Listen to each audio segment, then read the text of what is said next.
할렐루야. 사랑하는 반석의 성도 여러분, 3월 8일 수요일 아침 아까의 시간이 돌아왔습니다. 오늘의 말씀은 마태복음 18장 11절에서 20절까지의 말씀으로 하늘에 계신 아버지의 뜻이라고 하는 제목으로 여러분과 함께 은혜를 나누고자 합니다. 오늘 우리 시대를 가리켜서 연결 과잉의 시대다, 이렇게 이야기를 어떤 학자가 하더라고요.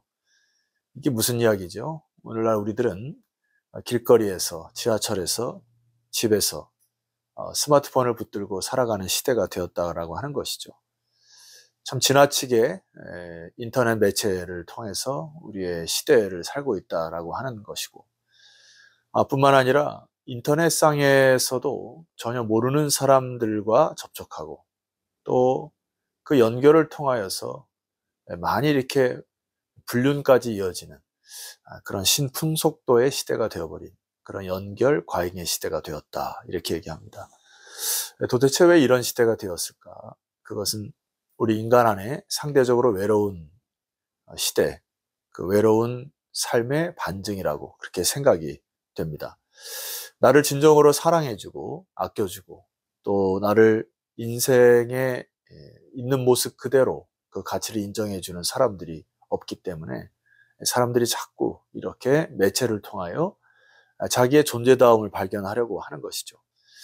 그러다 보니까 사람과 사람의 만남이 자꾸 줄어들고 하다 보니 이제는 이러한 그 연결 과잉의 시대에서 불협화음이 일어나고 또 상처가 난무한 사회가 되어서, 여러분, 우리가 보이스피싱 같은 것을 통해서도 너무나 많은 폐해가 존재하는 그런 참 암울한 시대가 되었습니다. 오세영 시인의 그 시 중에 그릇이라고 하는 시가 있습니다. 짧은 시인데요. 깨진 그릇은 칼날이 된다. 무엇이나 깨진 것은 칼날이 된다, 라고 이 시인은 이야기합니다.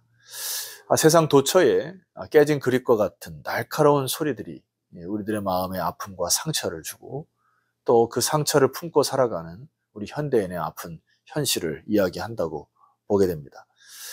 여러분, 이러한 것들이, 이 사회 현상들이, 또 죄악들이 법을 강화한다고 줄어들까? 그런 것 같지는 않아요. 결과적으로 물이 맑아지는 원인은 샘물의 근원이 맑아져야 하는 것이고, 우리 선지자들이 이야기하는 것처럼 우리가 여호와께로 돌아가야만, 우리의 마음의 중심이 회복되어야만 다시 사회가 살맛나는 세상이 되고, 또 관계들이 사랑이 넘치는 관계가 될 것입니다. 오늘 주님께서 말씀하시는 하늘에 계신 아버지의 뜻이 무엇인지, 그리고 우리의 마음을 어떻게 다시 회복할 것인지 오늘 말씀을 통하여 위로받고 또 도전받는 이 시가 되기를 소망합니다. 12절에서 13절까지의 메시지는 이렇게 선포합니다. 너희 생각에는 어떠하냐? 만일 어떤 사람이 양 100마리가 있는데 그 중에 하나가 길을 잃었으면 그 99마리를 산에 두고 가서 길 잃은 양을 찾지 아니하겠느냐? 13절. 진실로 너희에게 이르노니 만일 찾으면 길을 잃지 아니한 99마리보다 이것을 더 기뻐하리라. 여러분, 이것은 수의 논리로 풀으면 안 되는 것이죠. 반드시 이 논리는 생명의 논리로 풀어야 의미가 있는 것입니다. 99마리와 한 마리를 상대적으로 비교하는 것이 아니고, 한 마리 잃어버린 양에게 하나님 아버지의 마음이 다 가 있다라고 하는 그 한 마리 양의 생명을 중요시 여긴다, 여기에 관점이 있는 것입니다. 그리고 두 번째 강조점은 14절 말씀에 보시게 되면은, 이와 같이 이 작은 자 중에 하나라도 잃는 것은 하늘에 계신 너희 아버지의 뜻이 아니다, 라고 말씀하셨죠. 즉, 세상에서 약하다고 하여서, 무능하다고 하여서 배제하고, 힘없다고 하여서 외면하는 것은 주님을 모욕하는 일이라는 것입니다. 별 볼 일 없는 너 하나가 없어도 된다라고 하는 그 세상의 논리가 아니라, 그 하나가 없으므로 하나님의 나라는 충만함을 잃어버린다라는 개념으로 여러분들이 이것을 다시 해석하셔야 됩니다. 오늘 저와 여러분도 그 잃어버린 양 중에 하나였죠. 사실 구제불능의 사람들이었고, 에베소서의 말씀 보면은 허물과 죄로 죽었던 우리였고, 죄악에 빠져있던 저희들이었고, 그런데 그 저와 여러분들을 마치 잃어버린 양을 주님께서 오셔서 저와 여러분들을 찾아 어깨에 메고 기쁘게 하나님의 나라의 아버지의 품에 안긴 그 존재 자체가 저와 여러분이었음을 꼭 기억하셔야 할 것입니다. 따라서 우리는 그런 마음가짐을 가지고 이 세상을 살아가야 되는 것이죠. 그리고 그 뒤에 오늘 주님께서 범죄한 형제에 대한 교훈도 이렇게 보면은 잃어버린 어린 양 하나에 대한 마인드로 일맥상통하게 흘러짐을 보게 됩니다. 자, 15절 말씀 이하에 보시게 되면은 내 형제가 죄를 범하거든 가서 너와 그 사람과만 상대하여 권고하라. 만일 들으면은 네가 내 형제를 얻은 것이요. 이렇게 시작을 하는데, 자, 여기 보면은 주목해야 될 단어가 형제라고 하는 단어인데, 이 형제라고 하는 단어는 이제 아델포스라고 하는 단어로서 그냥 단순히 동무와 친구 개념이 아닌 것입니다. 이거는 좀 더 깊은 의미로 살펴보게 되면은 피를 나눈 어떤 형제의 개념이 강하죠. 히브리서 2장 10절에서 11절 말씀을 보시게 되면은 이렇게 형제 개념이 되어 있습니다.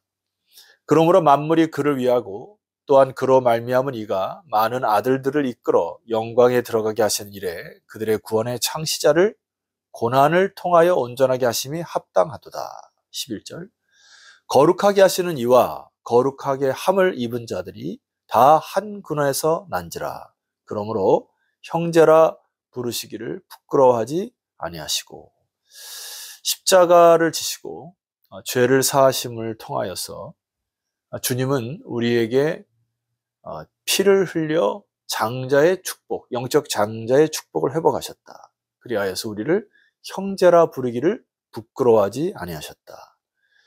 그러니까 이 개념은 주님이 그 피를 흘려서 우리에게 목숨값 주고 산 주님의 형제들이 되었다라고 하는 것이죠. 그래서 우리가 찬송 드리는 것처럼 한 피 받아 한 몸 이룬 형제 자매가 바로 이 형제에 대한 개념입니다.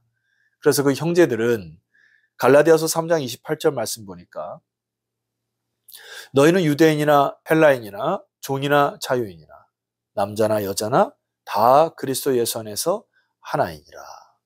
할렐루야. 여러분, 이 말씀 믿으시죠?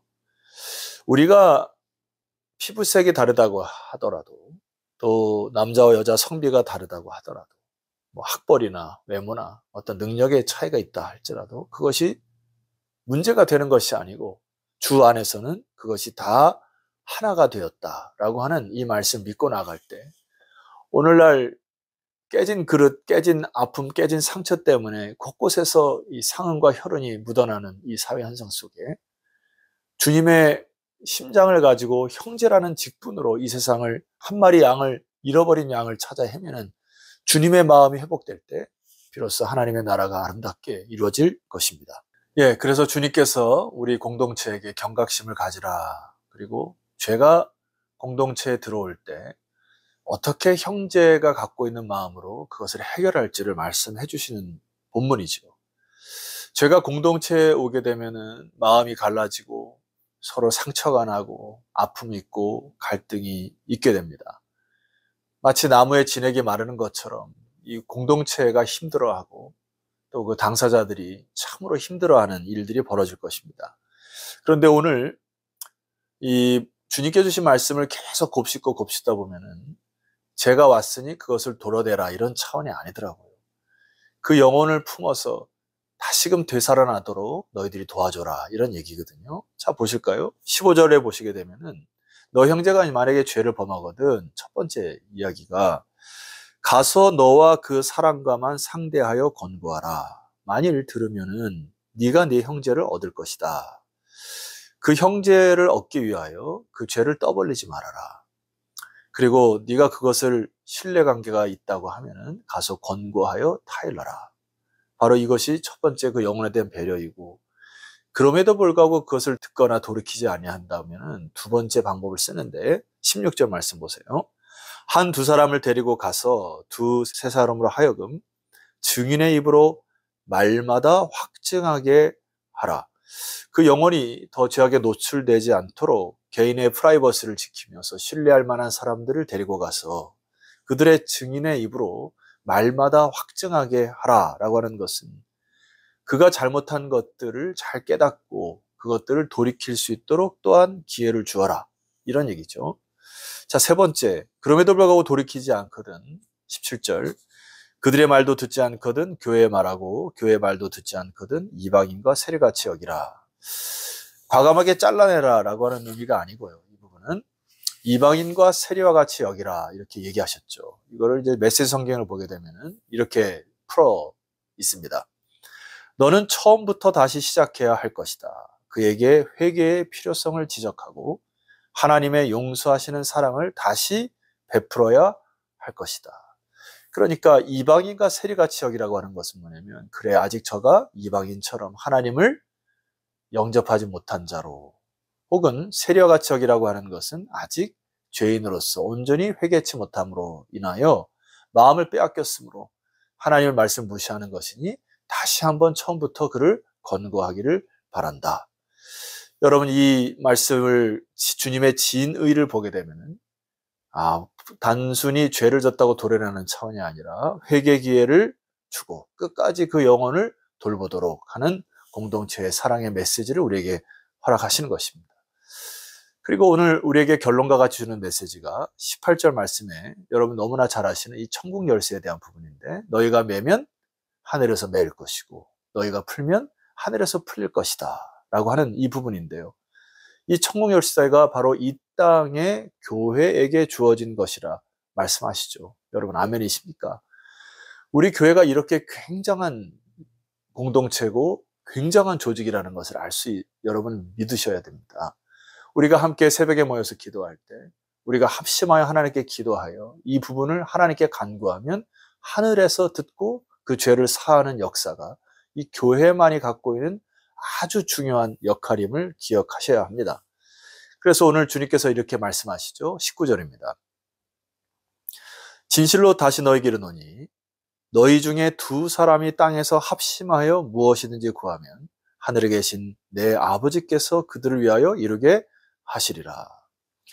19절 말씀을 보면 너희들이 힘으로 잘 안 될 때가 있을 텐데, 그때는 합심하여 함께 모여 하늘을 향하여 기도할 때 아버지께서 그것을 들으시겠다. 20절, 두세 사람이 내 이름으로 모인 곳에는 나도 그들 중에 있겠다라고 하면서 이 두세 사람 모이는 공동체, 여러분이 섬기는 구역, 소그룹을 굉장히 중요시 여기는 것을 볼 수가 있습니다. 여러분, 여기서 주님께서 말씀하시는 이 소그룹, 이 공동체의 중요성은 서로 돌아보게 하는 장치가 될 것이죠. 예를 들어서 우리가 어떠한 일 때문에 우리가 함께 모여서 그것을 대화하고 기도할 때 그 부분이 나에게 오히려 또 깨달아지기도 하고, 내가 사랑하지 못한 죄를 또 회개함으로 인하여 하나님이 또 다른 방법으로 그 공동체를 회복시키시는 놀라운 은혜들을 경험하고 계시지 않습니까? 나도 얼마든지 그 죄에 노출될 수 있다는 것 때문에 우리가 서로가 서로에게 참 힘과 격려가 되고 때로는 위로가 되고 또는 내가 도구가 될 수 있다는 것 때문에 우리는 다시 살아나는 공동체의 역사를 볼 수가 있습니다. 마지막으로 오늘 강조하고자 하는 단어가 여기 합심하여라고 하는 단어인데, 이 합심하여라고 하는 단어는 헬라어의 그 심포네오라고 하는 단어입니다. 이 심포네오라고 하는 단어를 정확히 풀면은 서로가 마음을 조화롭게 이루어내다, 이런 뜻입니다. 이것은 오늘날 교향곡의 어원이 되는 심포니의 어원이 되는 것이죠.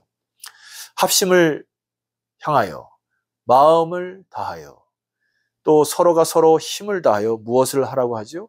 하늘 아버지께 간구하여 공동체의 힘을 회복하고 공동체의 조화로움을 회복하여 지휘자 되신 우리 예수 그리스도 하나님을 머리로 모시고 각자가 제 소리를 나타내기 시작할 때 그것이 바로 공동체의 화목을 이루고 이 공동체가 세상을 치유하는 그런 공동체가 될 것이다, 이렇게 주님께서 말씀하십니다. 여러분, 우리는 놀라운 특권을 갖고 있습니다. 새벽마다 모이시는 분들, 또 여러분 각자 삶의 터전에서 기도하시는 분들, 우리 교회가 기도할 제목들이 참 많이 있죠. 이제 우리가 합심하여 아름다운 교향곡의 이 아름다운 소리를 이 아침부터 하나님 앞에 울려 퍼져 하나님이 하나님 되신 하나님의 하늘의 뜻을 이루어드리는 저와 여러분 되시기를 주 이름으로 축원합니다. 기도드리시겠습니다. 하나님 아버지, 잃어버린 양 한 마리를 찾아 헤매시는 주님을 찬송합니다. 우리가 단순히 경제의 논리나 수의 논리에서 벗어나게 하옵소서. 한 영혼을 천하보다 귀하게 여기시는 주님의 마음 깨달아 이 세상에 아버지의 심장으로 우리들의 맡겨진 영혼들, 우리에게 맡겨진 자녀들, 또 우리에게 맡겨진 이 구역 식구들 믿음으로 잘 섬길 수 있는 믿음의 공동체, 사랑의 공동체가 되게 하옵소서. 예수 그리스도 이름으로 기도드렸사옵나이다. 아멘. 자, 성도 여러분 수고하셨고요. 내일은 마태복음 18장 21절 이하로 여러분들을 찾아뵙도록 하겠습니다. 내일 뵙겠습니다.